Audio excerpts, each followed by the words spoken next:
Suzy, c'est une fille froide en apparence, mais complètement passionnée par la boxe.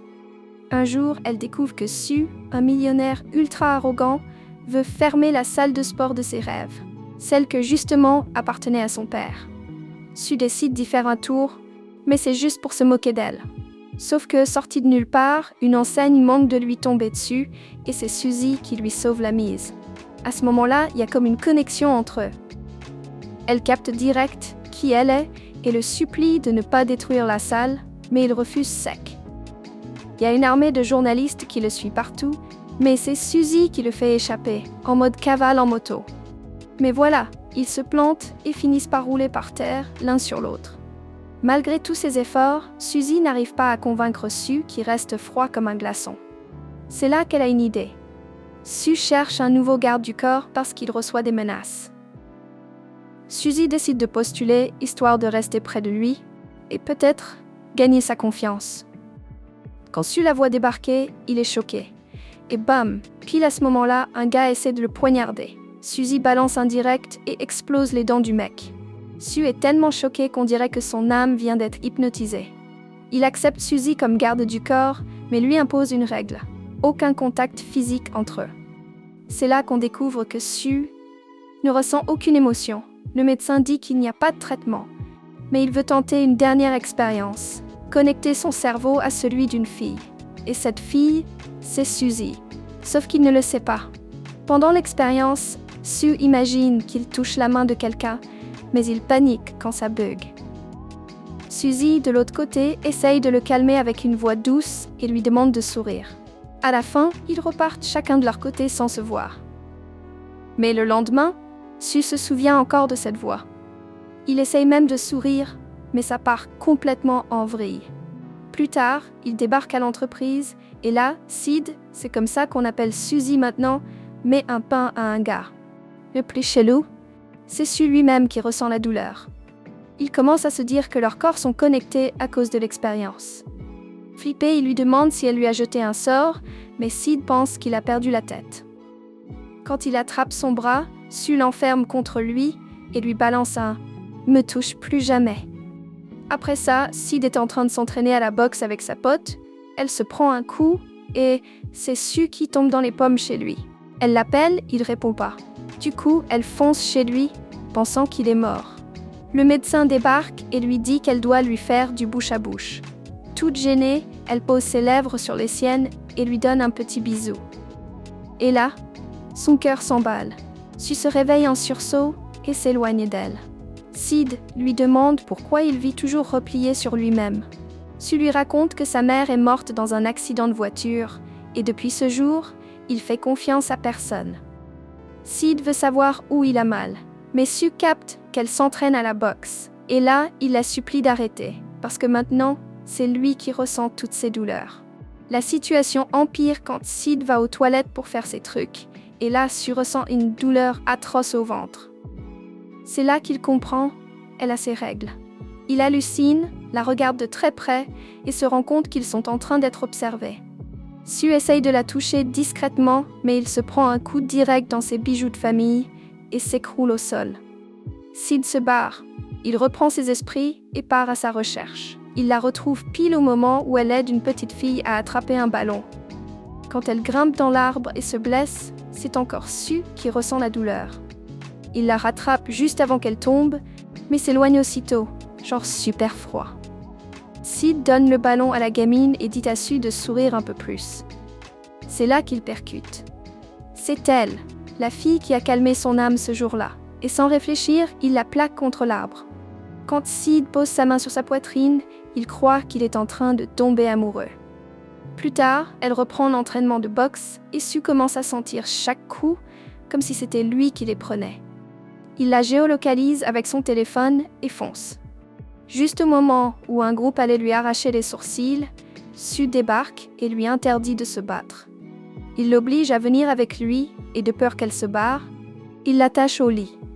Il dit même qu'elle doit dormir à côté de lui. Le lendemain matin, Sue se réveille et trouve Sid dans son lit, presque collé à ses lèvres. Il panique et s'écarte à toute vitesse. Quand son pote débarque et voit la scène, Sid est morte de honte. Elle veut partir, mais Sue l'arrête net. Maintenant, elle est sa garde du corps 24 heures sur 24. Sid veut rien saber, dit qu'elle le déteste, mais quand Sue promet de payer le double, elle change d'avis en 2 secondes et signe le contrat. Elle emménage chez lui, mais à une condition. Personne ne doit savoir qu'ils vivent ensemble. Sue lui montre sa chambre et lui dit que c'est là qu'elle va rêver de lui.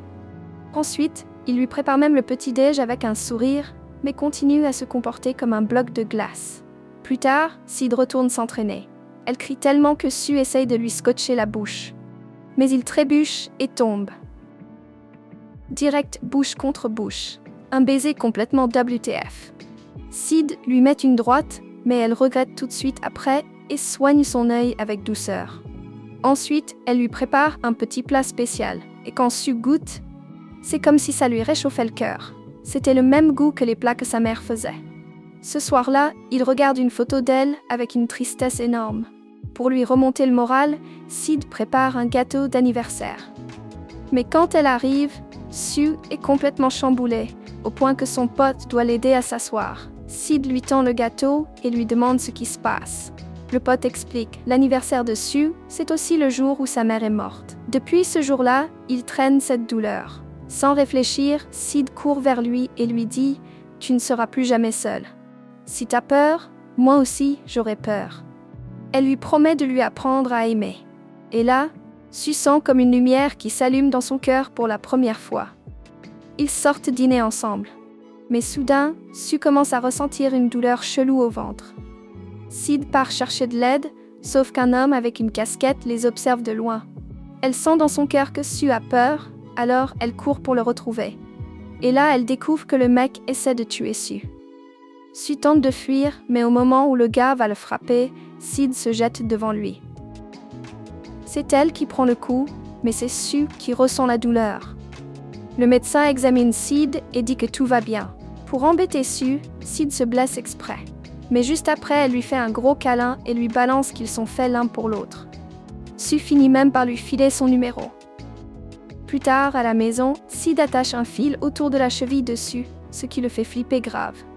Mais elle explique, c'est pour qu'un éclair brise la malédiction qui les relie. Sauf qu'au final, c'est elle qui meurt de trouille, et vient se blottir tout contre lui pour se rassurer. Il la regarde et lui dit qu'il sera le gardien de sa vie. Le lendemain, Sid est à la bourre pour le boulot. Elle court comme une folle et finit par se cogner contre Sue. Dre, fidèle à lui-même, reste froid comme un glaçon, mais elle refuse de décoller de son torse. Jusqu'à ce qu'il menace, si elle ne le lâche pas, elle est virée. Juste après, un homme débarque en suppliant Sue de sauver son entreprise. Mais Sue reste impassible et annonce qu'il va tout démolir. L'homme pète un câble, chope un vase pour le frapper, mais Sid s'interpose et le protège. Le gars est embarqué, menotté. Sid supplie Sue d'avoir un peu de cœur, mais il répond que dans le business, faut être impitoyable. Mais malgré ça, Sue repense aux derniers mots de sa mère avant sa mort, « Sois toujours gentil ». Et quand il voit Sid pleurer de déception, il sent un gros poids dans le cœur. Plus tard, Sue trébuche en pleine réunion. Et là, il capte pourquoi. Sid était en train d'essayer une paire de chaussures. Il fonce vers elle, lui ordonne de les enlever avec un regard intense et la porte jusqu'à la maison. Mais c'est là qu'une journaliste entre en scène, Yue, qui veut interviewer Sue. Elle commence à passer tout son temps avec lui. Et avec la presse sur le dos, Sid ne peut rien faire pour le défendre et se sent complètement mise de côté. À un moment, Yue trébuche et tombe carrément dans les bras de Sue. Quand Sid voit la scène, une jalousie brûlante s'allume en elle. Elle s'enfuit en courant et Sue la suit direct. Pour la reconquérir, il débarque avec un bouquet de fleurs et lui dit qu'il a besoin d'elle. Mais là, l'ambiance devient sérieuse. Sue est peut-être en danger de mort. Quand Sid entend un bruit bizarre, elle court vers lui, mais glisse et tombe pile sur son torse. À ce moment-là, Sue ne pense qu'à une chose, qu'elle parcourt son corps avec sa langue magique. Mais bon, Sid rentre chez elle toute gênée et Sue l'ignore complètement. Son cœur en prend un coup. Elle lui apporte un verre d'eau et le pote de Sue balance « Vous avez l'air d'un couple ». Plus tard, pendant un shooting photo, Sid écrase exprès son pied, juste pour faire mal à Sue. Il explose de rage, mais Lian, son pote à lui qui est à fond sur Sid, prend sa défense. Ils s'en vont main dans la main. Sid commence à sortir avec Liane. Sue, jaloux à mort, l'appelle en disant qu'elle est en danger et doit rentrer tout de suite. Mais elle l'ignore. Plus le temps passe, plus Sue panique, et Sid le sent au fond d'elle. Alors elle court vers lui. Liane pense que Sue traite Sid comme une moins que rien, et dans un accès de colère, il le frappe. Sue riposte. Sid supplie les deux d'arrêter. Et au final, elle prend le parti de Sue. Ensuite, elle soigne ses blessures, et là, elle ressent quelque chose de nouveau. Sue est heureux, mais ça la perturbe. Il lui demande ce qu'elle cache. Quand ils s'approchent, leurs cœurs se connectent, comme le soleil et la lune, et là, ils comprennent qu'ils sont amoureux. Après ça, l'ambiance entre eux devient chelou. Ils savent plus trop comment se comporter. Quand Sue s'en va, Sid lui dit qu'elle va l'attendre. Mais ce soir-là, elle sort boire avec ses copines. En rentrant, Sue ressent une douleur intense à la tête, parce qu'elle est complètement bourrée. Sid prend une paire de ciseaux, et Sue, inquiet, débarque dans sa chambre. Mais elle se prend pour un mannequin de Victoria's Secret, et lui demande en mode ultra sexy « Tu me trouves comment ?»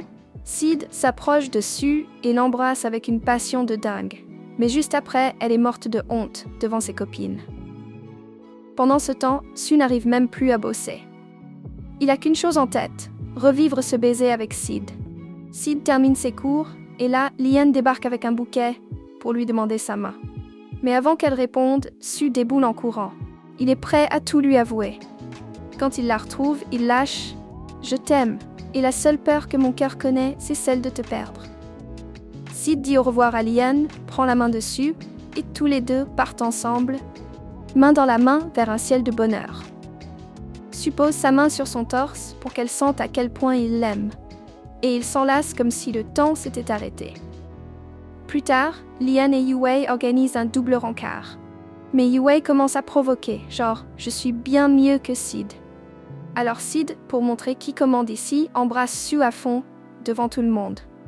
Plus tard, Sid se fait toute belle pour un rendez-vous avec Sue. Lui, de son côté, dit à son pote « annule tout aujourd'hui, je suis pris ». Quand Sid arrive au boulot, tout le monde l'acclame, genre « ouah, t'es canon ». Mais dès que Sue apparaît, tout le monde disparaît, les laissant seuls. Amoureux, il lui prend la main et l'emmène en balade. Les lumières de la ville s'éteignent, la neige commence à tomber, et sous cette atmosphère magique, ils s'embrassent. Ensuite, Sid prépare un gâteau.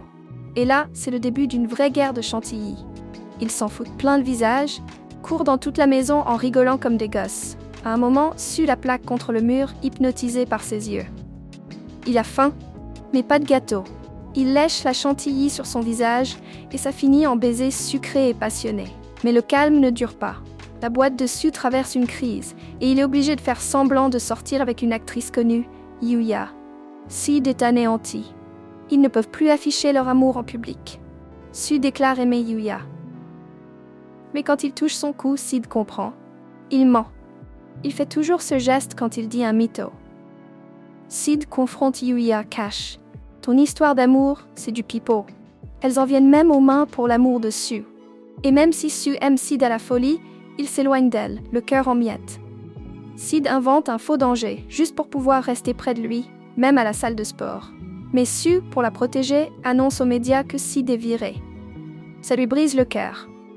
Mais très vite, il regrette à mort et part la retrouver pour s'excuser. C'est là qu'un gars qui veut tuer Sue tente de le renverser avec sa voiture. Sue reste figée, choquée, et c'est Sid qui se jette devant la voiture pour le sauver. Elle se fait renverser. Sue s'effondre, en panique totale. Il court vers elle, la prend dans ses bras, et elle lui murmure qu'elle l'aime. Il hurle de douleur, la rage au ventre, sous un ciel noir de désespoir.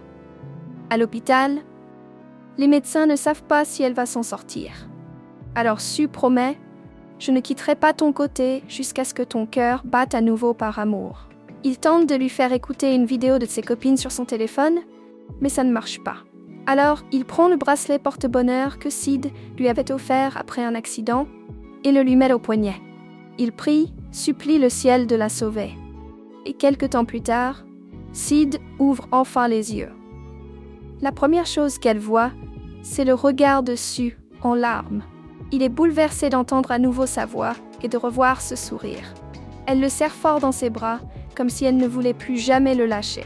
À partir de là, ils décident de vivre leur amour au grand jour, sans se cacher. Sue lui jure qu'il restera toujours à ses côtés.